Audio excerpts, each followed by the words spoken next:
Please consult a licensed dietitian or doctor or whatever.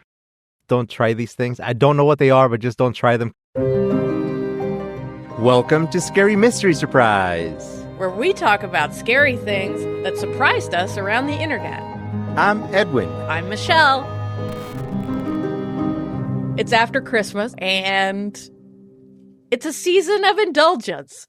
And inevitably, afterwards, the regret of indulgence. So we're entering the season of short-lived diets. Well, I did get that notice from the doctor. They're like, you have to lose weight. I get that notice every time I go. And I never go, never go for weight. Just like always in there for something totally unrelated. You go in for like, a cut. Yeah, like stitches. Oh, you need to lose weight. Okay, cool. Thank you for telling me that I need to lose weight today. Can you just treat me like a person, please, first, and then tell me I need to lose weight? We're blessed to be in bodies that change shape. Mine changes shape. Yeah, mine changes shape all the time. All the frickin' time. Trust me, I'd love it if it's shaped a little different sometimes, but I'm pretty happy that it's healthy. I'm pretty happy that it's a healthy, strong body. Oh, the food is so good, I Michelle. know. Oh. It's so good. Food and booze. So good. And then Christmas food, Thanksgiving food. All of it. Mm. Plus, it's cold and you just want to... Yeah, you just want to eat potatoes. I think it's a primal thing because it's cold, so you want to have more weight while it's cold. Don't bears do that? God, the Park Service has a contest every year for the fattest bear. Oh. It is the best, and you get to vote who the fattest bear is. I think this year's winner was named 747 or something like that. I don't know. It's the best season of all the seasons. It's Fat Bear season. There is a contest that I like. Fat Bear season. I'll definitely post about it next time it's happening. That sounds like a cool contest, though, about the bears, the fat bears. Yeah, fat bears.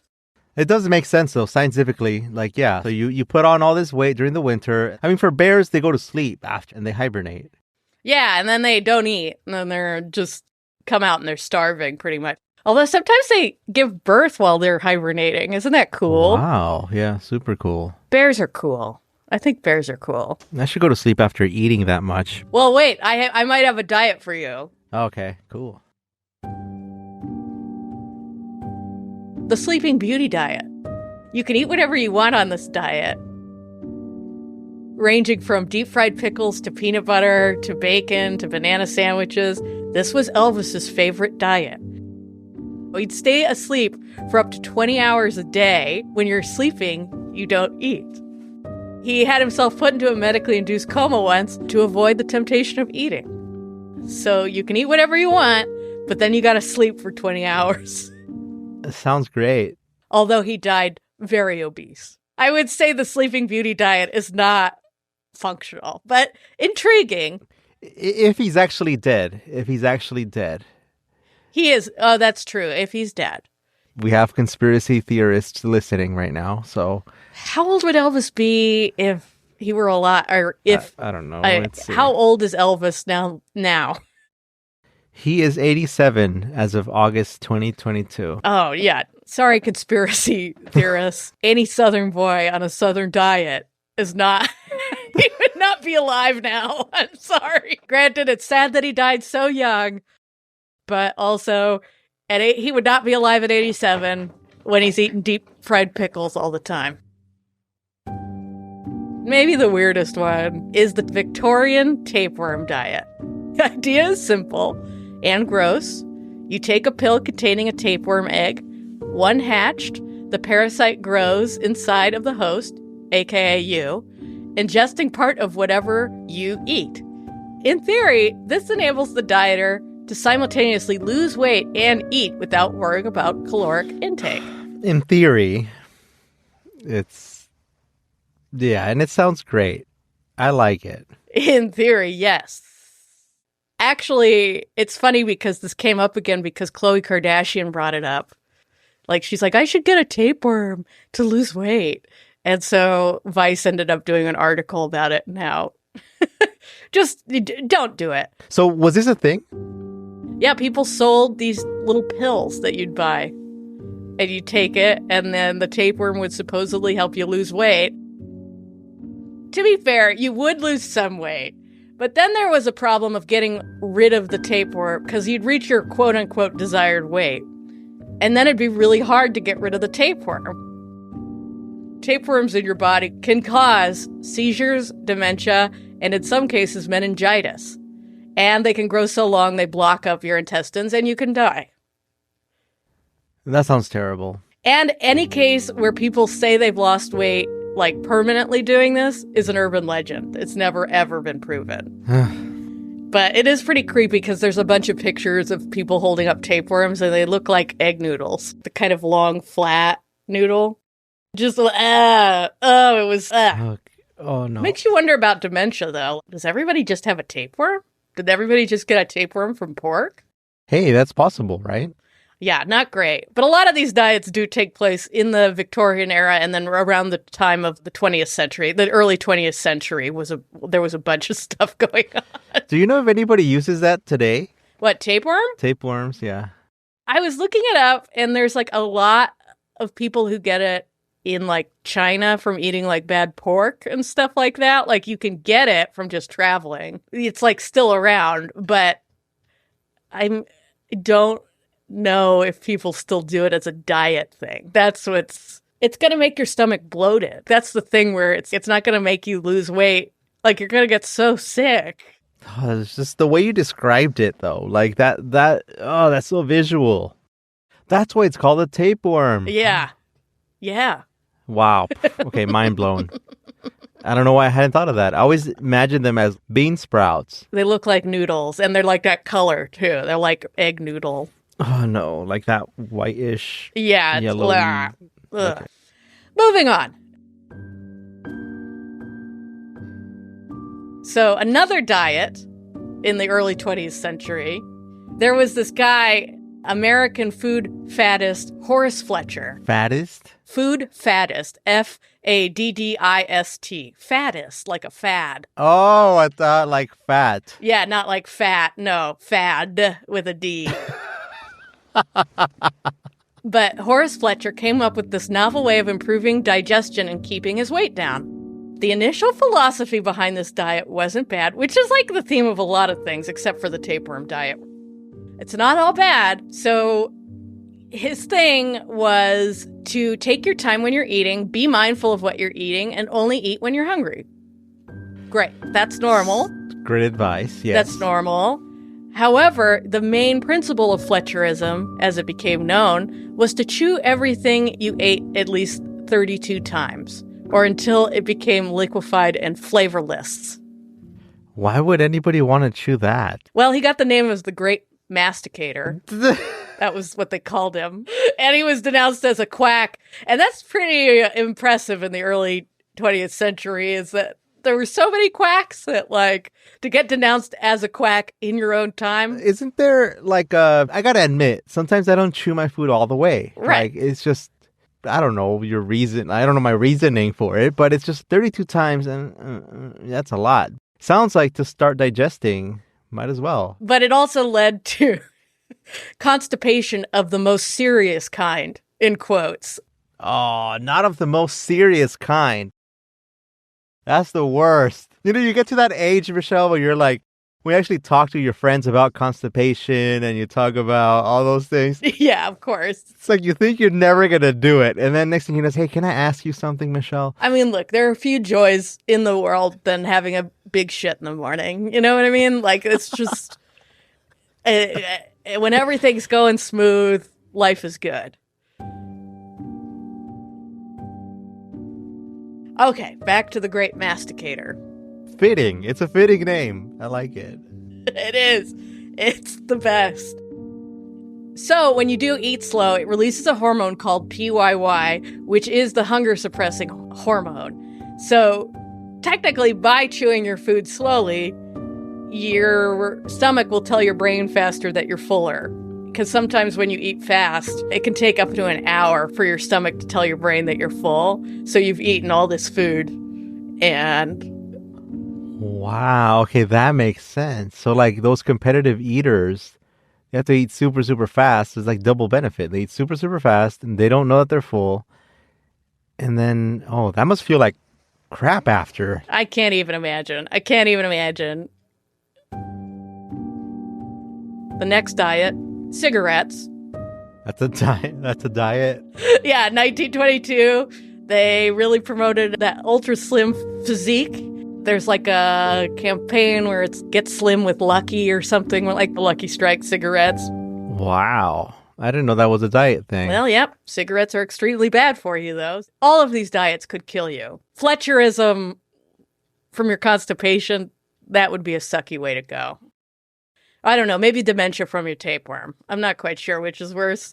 Well, dementia, you won't know, right? Like, Yeah, that's true. You won't know that you have a huge tapeworm in your gut that's just in there.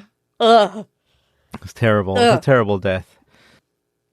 Ugh. No, the cigarette one is weird to me. So, like, you smoke and then suppresses your hunger? It naturally suppresses your hunger with the poisons in a cigarette.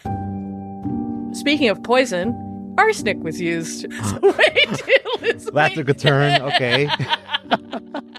I mean, it was used in a lot of cosmetics and as a weight loss aid during the Victorian period, of course. But anyway, arsenic can work as it's like a low dose stimulant. And a lot of people weren't aware they were taking arsenic. It does help you lose weight, obviously, while it's killing you. If you didn't know arsenic was in your pills, and then you're like, oh, these pills are working, I'll just take more of them. You're taking arsenic and you're going to die. Nowadays, people, injecting the fillers and those lips and everything. I'm like, okay, to each their own. You want to do that, go for it. But just a warning, 1,000 years from now, they're going to be making fun of us. So someone will be making a comment about that. In some podcasts somewhere out in space. Some podcasts in 1,000 years from now will definitely be making a statement about it. Can you imagine what a podcast will look like in 1,000 years? Do you think they'll just be people that just like beam directly into your head? That's how it's going to be. It's just like your thoughts. I think I'm going to listen to Mark Maron. Like you just choose what you want that day and it's just downloaded and you just know the knowledge. All of the important knowledge. But all the banter, too. You have to download all the nonsense that they say as well. Yeah. Yeah, and then there's going to be this like historic section where they're going to find Scary Mystery Surprise, and it's going to be like, that was something. It was like a light Wikipedia article accurate. Perfect. We're going to show up in school reports. Hell yeah. Here's another diet, and this gets a little darker. Because this is the fasting for a cure. And this has a whole story behind it. And I think maybe the tone changes a little bit because this actually did result in the deaths of 40 people. Here we go. Let's cue the music. The little town of Olalla, Washington is a ferry rides away across the Puget Sound from Seattle. It's now mainly a commuter town, but in the 1910s, Olalla was briefly on the front page of international newspapers. At the center of was a woman with a formidable presence and a memorable name, Dr. Linda Hazzard. It sounds familiar, but oh, I know why. Have you done this story before? Or because I texted you? Yeah, because you texted me that. Hazzard turned her Olalla cottage into the Wilderness Heights Sanitarium. And from the 1890s until 1912, she rented the attic to patients who had come to experience her cure. She was not a medical doctor. She wrote a book entitled Fasting for the Cure of Disease, in which she proclaimed her treatment could cure everything from cancer to constipation. Patients ate one small bowl of tomato or asparagus soup daily for over 40 days, long walks, enemas, and vigorous massages or beatings to their face and neck, which were also required one or more times a day. So that was her cure. Did she charge for this? Oh, yeah. Oh, yeah. Any patient could have left Wilderness Heights if they wanted, but Dr. Hazzard and the cure held a strange... For some reason, the cure is capitalized, And I just was like, the band. Emphasized. And The Cure. Yeah, we loved listening to The Cure. And we just wouldn't leave. Dr. Hazzard and The Cure held a strange power over them. This led to rumors of her having strange powers of the occult. Local farmers watched as patients took daily walks from the cottage to the store and back, and these walks soon became daily crawls, quote unquote, as the patient's energy dissipated and they slowly grew thinner and thinner. So they're only eating tomato and asparagus soup. Okay, that's terrible. People around would start seeing each patient get weaker and weaker. The scary part to me is that it doesn't sound that different than for some fasting that are being spread around today.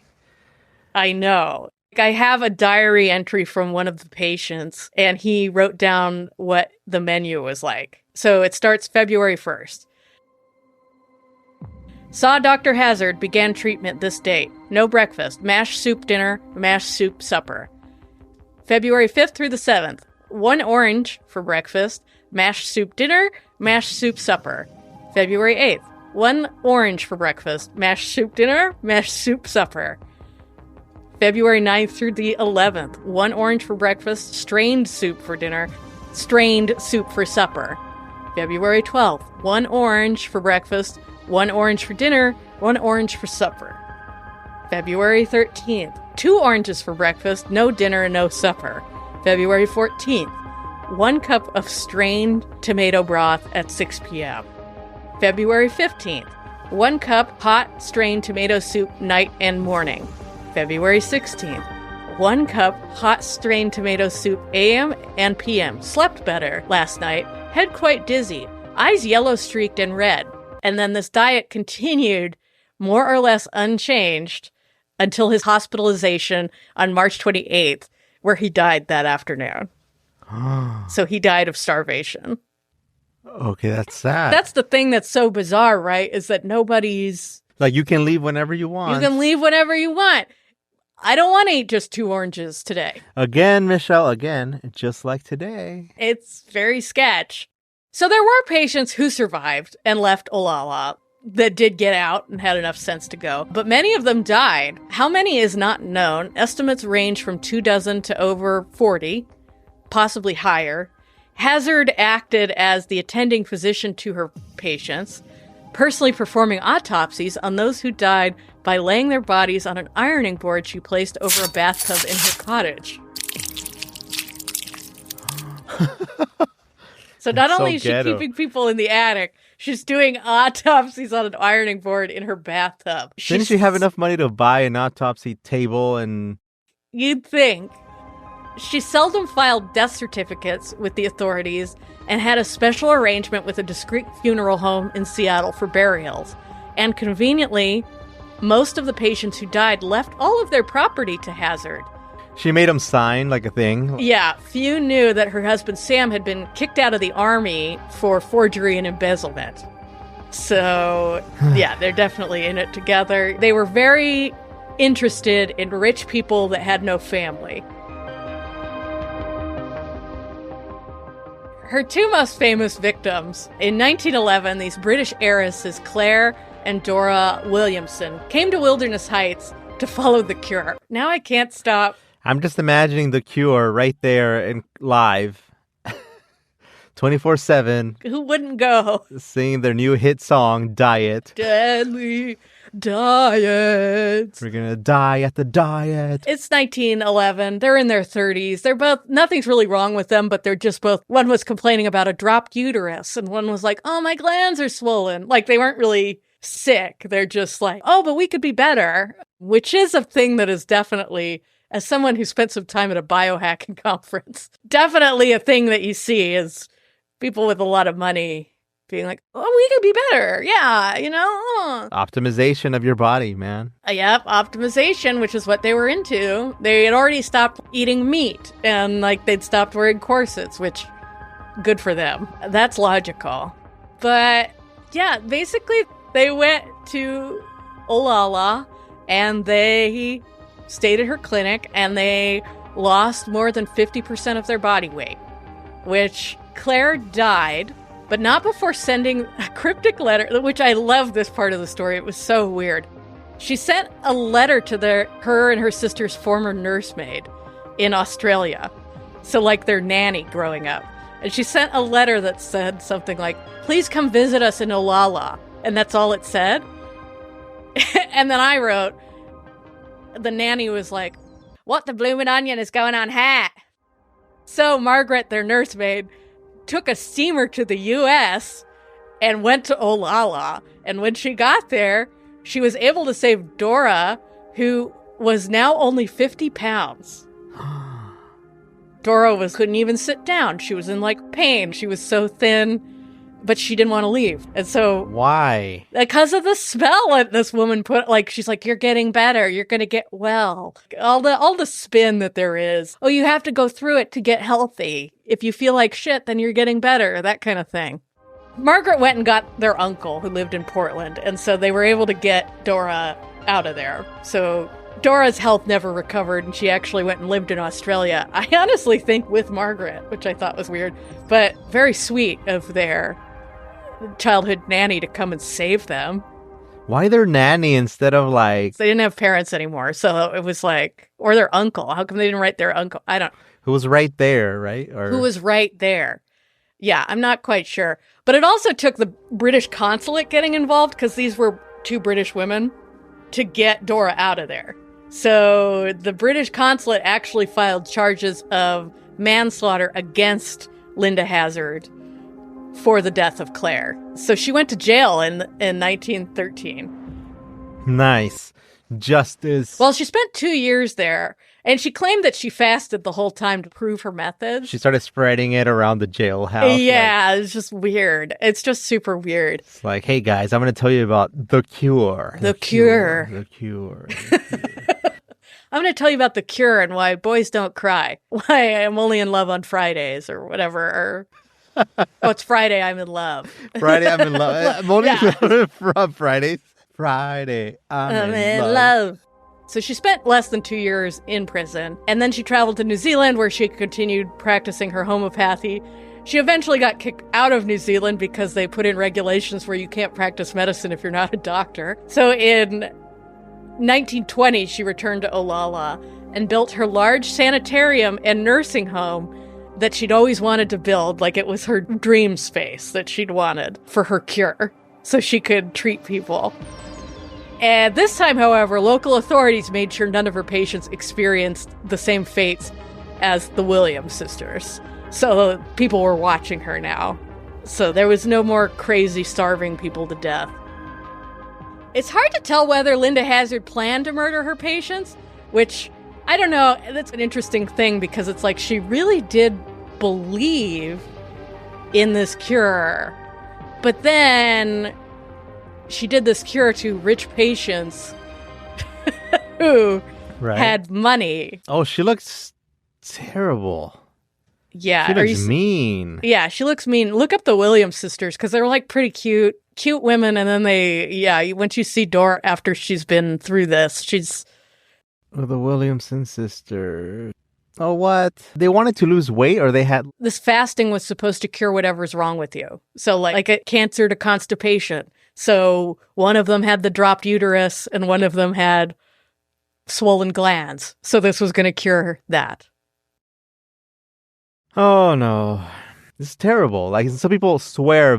Did you ever hear about that lady who would only eat energy from the sun or whatever? I think it's called breatharian. I think that's what it's called. Honestly, I really do think that's what it's called. Breatharian. So weird. It's so that's weird. Terrible. And I feel really bad for those two sisters. The one that survived moved all the way to Australia, right? Is that what happened? Yeah, and never really regained her health, because you wouldn't... Because that was I kept reading these and I'm like, what happened to Dora after she was because she was rescued, but I can't imagine she had a good life after seeing her sister starve to death. It's like a horror story. I feel like there has to be a movie on this where they... Yeah, there might be. Their experience would be so horrific, watching people starve to death around you by choice. That's the Yeah. thing. It's by choice. This isn't because there wasn't enough food. This was by choice. Which is, And Michelle, the $1 million question, were her glands fixed? there was no report on if it fixed her glands or not. But maybe she didn't even have glands anymore by the time she left. Or maybe her uterus, was her uterus picked up again? We don't even know. So maybe she did fulfill her promise. Maybe they were fixed. The thing is she was a true believer in her cure. She may not have understood the reality of her actions, making her more of a mass murderer than a serial killer. She firmly believed in the fasting cure and that people died because they were beyond help. So it was their fault that they died. The proof was that Hazzard became ill in the 1940s and died while taking her own cure. So she fasted to death. Well, justice. Justice, but wait, there's more. So anyway, in the 1990s, a family with 2 children lived in Linda Hazzard's old house, the Wilderness Heights retreat, like the home. So that was still standing in 1990. And it had remained mostly unchanged from when Linda Hazzard and her husband lived there. Creepy. Okay. Isn't that weird? And so the family experienced some ghostly phenomenon over the years. Of course. On one occasion, the woman who lived in the house was in the kitchen cooking dinner, and she was facing the stove, which was against one wall, and the bathroom door was behind her. She moved back and forth between the counter on her left and the stove for several minutes, and when she turned around, she saw that every chair in the kitchen and a few from the living room had been piled against the bathroom door. What? I thought it was going to be like a ghost peering, like offering an orange or like... Have an orange. Have a strained orange. some tomato soup. Strained tomato soup. Strained tomato soup. So it's even more watery. Imagine though a crawling ghost. They're just so thin. Just crawling and then... Honestly, I think that, like, I have an image of Claire, one of the Williams sisters, crawling away from that farm. So I'm like, why is that? Did I see a movie? Did I read something somewhere where I'm just like, did she have to crawl away to get help and get the letter delivered before she died? Imagine that emaciated figure crawling. What were the farmers calling them? Crawls. They were calling them crawls. Because, yeah, they'd just get weaker and weaker. Maybe that's why that letter was so short. It's like maybe she couldn't handle it. She just had to slang it, or just instead of saying please come visit, it was just like PLS CUM FV in IRL. C, the letter C MEIRL. And Margaret was like, "Sure, I'll go. Why not? I'll go. Why not?" That's still not quite. They do that near with their voice. I'm trying to get... Yeah, the So anyway, the woman had been alone in her home at the time, and it's doubtful that someone would have come in, taken the time to sneak in and silently pile chairs up against the door while she made dinner. Questionable behavior for a ghost as well. Why? Yeah, why? But Greg Olson, the author of the book Starvation Heights, was skeptical, but suggested that if any ghosts were there, the owners might want to close off that bathroom where people once experienced enemas and the hard massages, or if they died, they were autopsied there by Hazzard in that bathroom. And some people say they even had the original bathtub. We don't know. We just don't know. Is an enema what I think it is, Michelle? Yeah, they do the... Okay. Yeah. So that was another part of her treatment, was constant enemas, too. You had to do endless enemas. They pump water into your lower intestine, and then you just shit your brains out, or shit water out, basically. Nothing's going in. Everything's coming out. You're not doing well. That's all. It's just not good. It's something so psychological, right? Like you have to be brainwashed. You have to be. Which is like what people said, is that she had this power over people. So... It's like a cult leader. Oh, yeah. I'll give you health. I'll give you health. Just come and do as I say. Do as I say. And you'll live a long, healthy life. That's terrible. I can't believe I hadn't heard of her before. Like, I think because she's a woman and is offbeat, and also her victims were willing, too. They went there on their own accord, which is also something where it's like... Yeah, it's terrible. It's like somebody has an issue, they have a health problem, and then you promise them, yeah, this is going to work, and then trust the process, and if it doesn't work, it's your fault. Mm-hmm. Sounds like a cult to me. Anyway, in the attic where she had treated her patients with the cure, there are several low ledges where the family stored small items.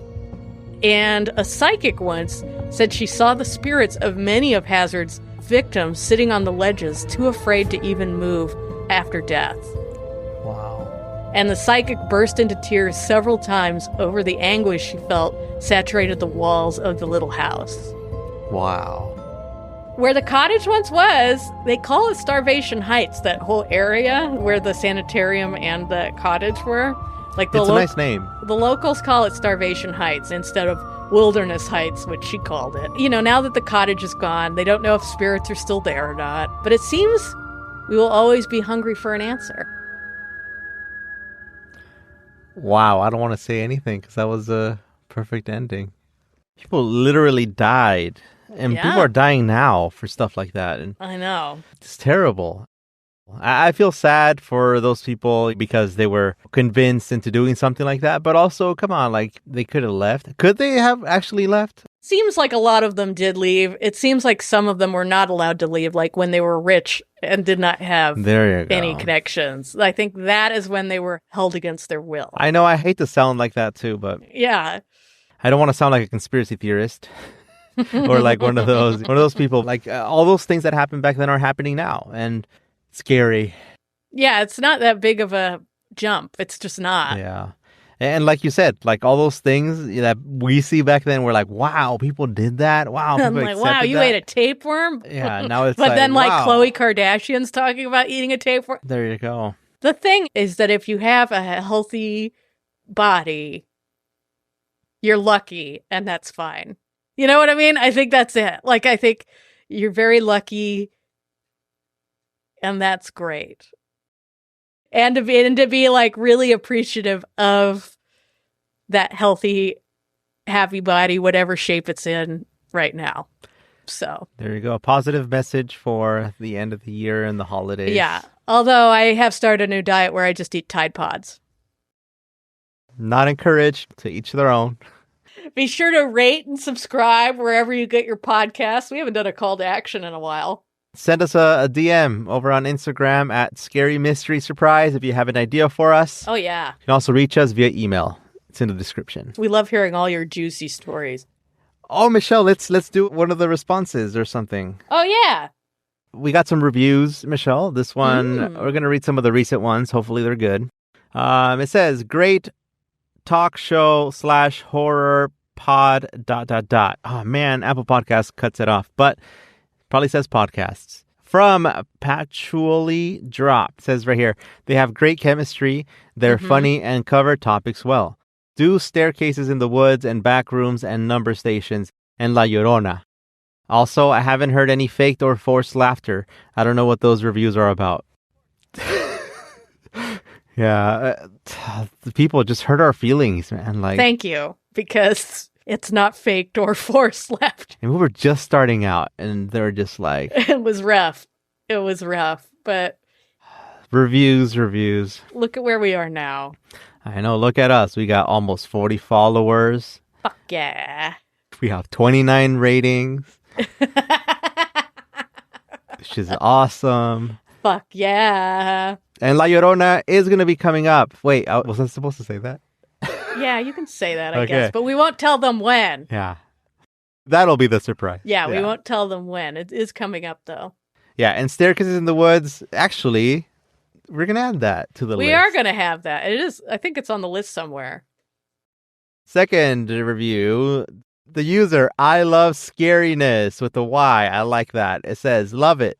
I love this podcast. It's goofy and entertaining, yet spooky at the same time. Michelle and Edwin are very informative in the topics they speak about.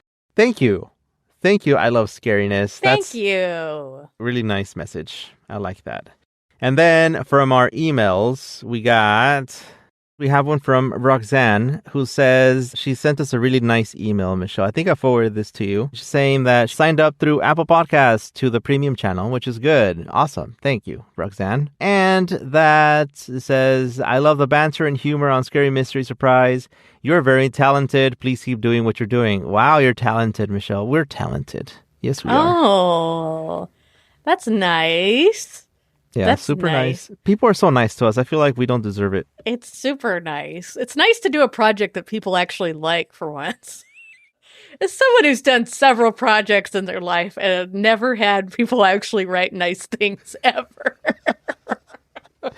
Seriously, though, guys, thanks a lot for those reviews and emails. We read every single one and we talk about them. Someone wrote in to tell us what a dead body smelled like. Oh, that's right. That was one of the early ones, wasn't it?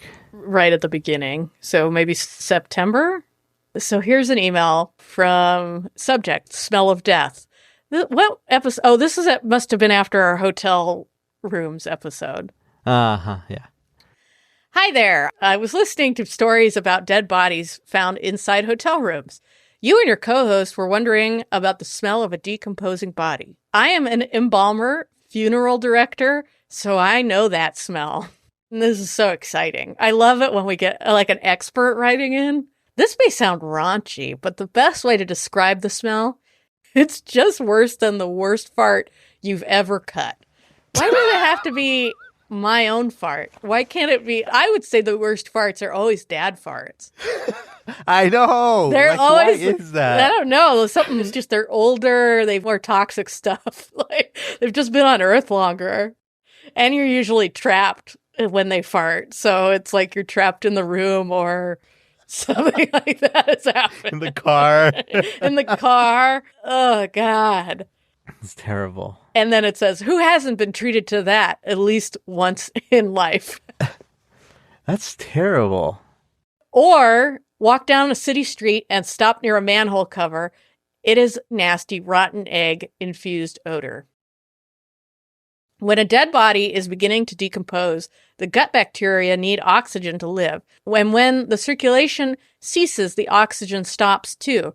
So in a frenzy to stay alive, the gut bacteria starts translocating from the intestines to break out and find air. That's where the decay begins, and as most organisms travel through the digestive tract, they are dying off and adding to the smell. At the same time, gases of decomposition begin to build in the belly of the body. Not a lot of fun when we have to move that body and the gas begins to escape out the nose, mouth, and anus. Not fun. That's capitalized. Goodness, that's terrible. And I feel bad for the bacteria, the way that you started reading it. Yeah, that poor bacteria is trying to escape. It only has so much time before it's dead. Hurry. You just imagine them trying to rush to the stampede. You can see the lights shutting off in the body as somebody dies, and the bacteria is just running through the epic hallway that is the intestine. And they get to the anus. And they jump. They just jump. Arms stretched out like Superman. You know that fight in The Fugitive where he jumps out of the pipe and down the waterfall? I was thinking more like that. He goes flying out. Oh, man. That's funny. But anyway, the two main chemicals or gases that contribute to the awful stench have appropriate names: putrescin and cadaverian. Cadaverian? Cadaverian. Fitting. Hope this has been enlightening. Colleen. It was. Thank you, Colleen. Yeah, Colleen, that was great. I loved it. We love experts. We're not experts. We're not? No, we are not. But anyway, thanks a lot for your emails and ideas and messages, guys. Seriously, it's great. So thanks for that. And as we get closer to the end of the year now, I think that's what people are supposed to say, right? Thanks. I guess, yeah. Yeah, thanks. Yeah, so thanks. Just kidding. Thanks, guys, for supporting us in our inaugural year and giving us the energy to keep going. Yep, and we'll see you next year with more stuff, more surprises. We got to keep them coming. What are we going to talk about next week, Edwin? You mean next year? I don't know. It'll be a surprise. Why are you rolling your eyes? Whatever. See you guys.